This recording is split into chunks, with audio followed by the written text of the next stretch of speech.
திருப்போணத்துல ஆர்ப்பாட்டத்துக்கு நாங்க அனுமதி கேட்டு முதல்ல அனுமதி கொடுத்துட்டாங்க. நாளைக்கு ஆர்ப்பாட்டம்னு உறுதி செஞ்சிட்ட பிறகு திடீர்னு ஒரு மணி ரொம்ப மிக அதிகாலையில் அதை மறுத்து கொடுக்குறாங்க. அதுக்கு சொன்ன காரணம் கண்டந்தேவியில தேரோட்டம் இருக்குது, அங்க இருக்கிற காவலர்கள் நாங்க அங்க குவிச்சிருவோம். நாங்க இதுவரைக்கும் எந்த போராட்டத்திற்கோ கூட்டத்திற்கோ அனுமதி தான் கேட்கிறோமே ஒழிய பாதுகாப்பு கேட்கல. என் சொந்த நாட்டுல எங்களுக்கு என்ன பாதுகாப்பு? நாங்க தான் இந்த நாட்டுக்கே பாதுகாப்பு.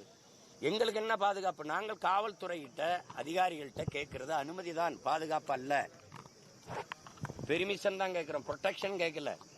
அதனால அங்க நீங்க சந்தை இருக்கு கூடிடுவாங்க, நீங்க வந்தா பெரிய கூட்டம் வரும், உங்களை பாதுகாப்பு கொடுக்க முடியாது. நான் கேட்கல. இப்ப அனுமதி மறுத்தாலும் ஒன்றும் இல்லை, நீங்க மறுத்துக்கிட்டு இருங்க, நான் தடையை மீறி நடத்துவேன், நீங்க வழக்க போடுங்க, சிறையில் வைங்க, அது பத்தி எனக்கு ஒன்றும் இல்லை.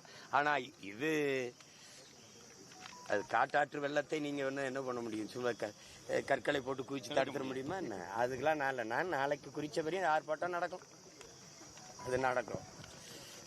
அது இந்த இவ்வளவு பொறுப்புணர்வோடு அங்க சந்தை நடக்குது, நாங்க கண்டந்தேவிக்கு எல்லாரும் போயிருவோம், அதனால உங்களுக்கு உரிய பாதுகாப்பு கொடுக்க முடியாது, அதனால இந்த போராட்டத்திற்கு அனுமதி மறுக்கிறோம். இவ்வளவு முறையாக அணுகிற காவல்துறை தம்பி அஜித்தை முறையாக கூப்பிட்டு விசாரிச்சிருந்தா அவன் செத்திருக்க மாட்டான், நாங்களும் போராடி வேண்டிய நிலைமை எங்களுக்கு வந்திருக்காது இல்லையா?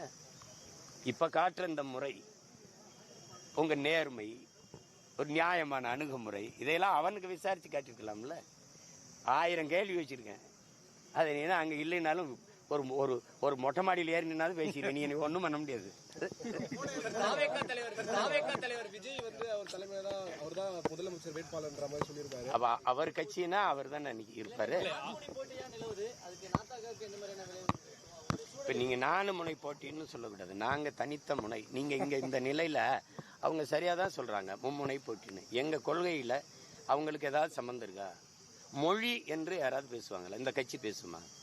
என் இறைக்கு முன்னாடி என் மொழியில் வழிபாடு அப்படின்னு இந்த கட்சி ஏதாவது பேசியிருக்க? இது என் நிலம், என் வளம், என் மண்ணின் வளம், என் மக்களுக்கானது என்று இது பேசுமா? என் மலையை அறுக்காத என் தாயின் மார்புன்னு கத்துமா?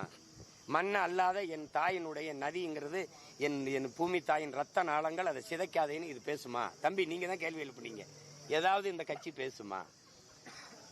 ஏதாவது என் நிலம், என் வளம், என் மக்களின் நலன், எதையாவது பேசுமா? அவங்க கட்சி வாக்குக்கு காசு கொடுப்பாங்க, வாக்கை பற்றி கவலைப்படுவாங்க, நான் மக்களின் வாழ்க்கை பற்றி கவலைப்படுவோம், அவங்க ஓட்டை குறிவைப்பாங்க, நாங்கள் நாட்டை பற்றியே கவலைப்படுவோம், சிந்திப்போம். எங்களுக்கு அவங்களுக்கும் 1000 கிலோமீட்டர் தூரம் இருக்கு, அதனால அவங்க 3 பேருக்கும் போட்டி, எங்களுக்கு இந்த நிலத்தில் போட்டியே கிடையாது. அது சரியாதான் சொல்றாங்க. கட்சி தொடங்கும் போது 2010 இந்திய திராவிட கட்சிகளோடு எந்த காலத்திலையும் தேர்தல் உடன்படிக்கை இல்லைன்னு சொன்னேன். இதுவரை கடைபிடிக்கிற 4 தேர்தல் பொது தேர்தலை கடந்திருக்க 5வது முறையும் ஒரு அரசியல் இயக்கம் உலக வரலாற்றில், இந்திய பெருநாட்டின் வரலாற்றில், தமிழ்நாட்டின் வரலாற்றில் 4 முறை தோற்று, உள்ளாட்சி தேர்தலையும் தோற்று, எல்லா இடைத்தேர்தலையும் தோற்ற பிறகும் துவளாமல் 5வது முறையும் தனித்து 234 போட்டி போடுதுன்னா அது ஒரே ஒரு அரசியல் இயக்கம் தான் இருக்குது, நாம் தமிழர் கட்சி போடும். அது வேற கொள்கையில் நிறைய தூரம் இருக்குல்ல. நீங்க பெரியார் கொள்கை வழிகாட்டிங்கிறீங்க, நாங்க பிரபாகரன் கொள்கை வழிகாட்டிங்கிறோம், அயோத்திதாசர், ரெட்டமலை சீனிவாசன், MC ராஜாலாம் கொள்கை வழிகாட்டிங்கிறோம். நீங்க எங்க கொள்கைக்கும் உங்களுக்கும் 1000 கிலோமீட்டர் தூரம் இருக்கு. பெரியார் எந்த கொள்கையில் பெரியாரை ஏற்கிறீங்கன்னு கேட்டா நீங்க விலக்கி சொல்லணும். தமிழை சனியன் என்று சொன்னதை இவர்கள் ஏற்கிறார்களா? தமிழை காட்டுமிராண்டி மொழி என்று சொன்னதை ஏற்கிறார்களா? தமிழ் படித்தால் ஒன்னத்துக்கு உதவாது, பிச்சையீடு கூட லாய்க்கப்படாதுன்னு சொன்னதை ஏற்கிறார்களா? தமிழ் சனியனை விட்டு ஒழியுங்கள் என்று சொன்னதை இவர்கள் ஏற்கிறார்களா? தமிழில் என்ன இருக்குது என்று கேட்டதை ஏற்கிறார்களா? சிலப்பதிகாரத்தை விபச்சாரி கதை என்று சொன்னதை இவர்கள் ஏற்கிறார்களா? தொல்காப்பியன் ஆரிய அடிமை, வள்ளுவன் பார்ப்பன அடிமை, இந்த வார்த்தைகளை எல்லாம் ஏற்கிறார்களா? பதில் இருக்கா? இது நல்ல கொள்கையா இருக்கு, அது நல்ல கொள்கையா இருக்கு. கொள்கை வேற, கூட்டணி வேற. எந்த கொள்கையை காப்பாற்ற நீங்கள் கூட்டணி வைக்கிறீர்கள் பெருமக்களை? எந்த கொள்கையை காப்பாற்ற கூட்டணி வைக்கிறீர்கள்? எந்த கொள்கையை காப்பாற்ற கட்சி தொடங்கினீர்கள்? கூட்டணி என்றால் அதே கொள்கை தேவையில்லை என்றால் திமுகவோட கூட்டணி திமுக இணைந்து விடலாமே, கிளைக்கழகங்களா இருந்து ஏன் செய்றீங்க? அதிமுக பிஜேபியோட கூட்டணினா அதிலே இணைந்து விடலாமே, தனித்த கட்சி எதுக்கு? அவன் ஹோல்சேல் டீலர், நீங்க சப் டீலரா? எப்படி?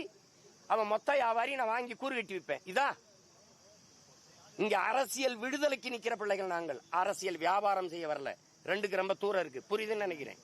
இது வியாபாரம், அரசியல் வியாபாரம். தேர்தல் நேரத்தில் கொள்கையாது கேள்வியாது. அப்படின்னா இந்த நாட்டில் இருக்கிற எல்லா பிரச்சனைக்கும் காரணம் இந்த 4 கட்சிகள், காங்கிரஸ், பிஜேபி, திமுக, அதிமுக. தமிழ்நாட்டில் என் மாநிலத்தின் உரிமை எல்லாம் எடுத்துக்கொண்டு போனது காங்கிரஸ், கூட இருந்து துணை நின்றது திமுக, அதிமுக. இந்த கட்சி